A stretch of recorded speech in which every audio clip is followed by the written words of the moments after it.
नमस्कार, आदाब। आप देख रहे हैं एटीएन लाइव इंडिया। मैं हूं आयुषी। आज हमारे साथ है बिहार के एक्स मिनिस्टर डॉक्टर मुनाजिर और जदयू के वरिष्ठ नेता। चलिए आज हम उनसे कुछ बातें करते हैं।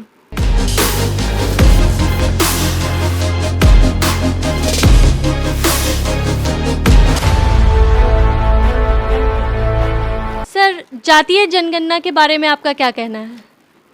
जातीय जनगणना के बारे में मेरी स्पष्ट सोच है कि जातीय जनगणना जाति के आधार पर होनी चाहिए।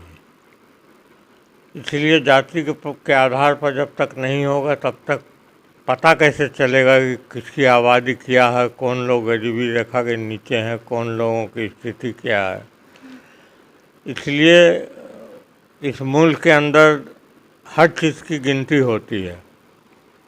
शेर की गिनती है यहाँ कि कितने शेर हैं, हाथी की गिनती है कि हाथी कितने हैं।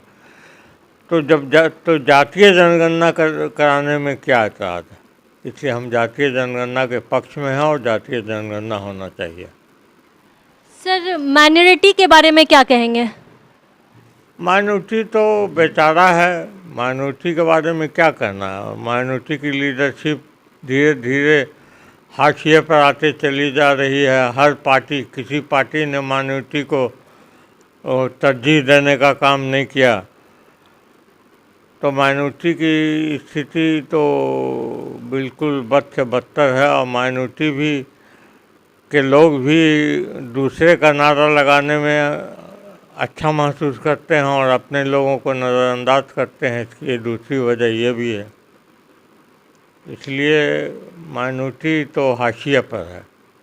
जी सर, बिहार के जो सीएम है नीतीश कुमार सर, उनको क्या बिहार प्रधानमंत्री बनना चाहिए देश का? क्या कहेंगे इसके बारे में? देखिए, नीतीश कुमार जी के अंदर प्रधानमंत्री बनने की पूरी सलाहियतें मौजूद है और लोग कहते हैं कि पीएम मटेरियल है।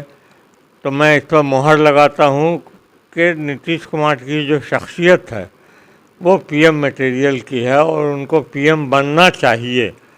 जिस आदमी ने बिहार जैसे राज्य को रास्ते पर ला दिया हो, उसको जब हिंदुस्तान को संभालने का मौका मिलेगा तो यकीनन वो हिंदुस्तान को एक नई दिशा और नई दशा देने में कामयाब होंगे।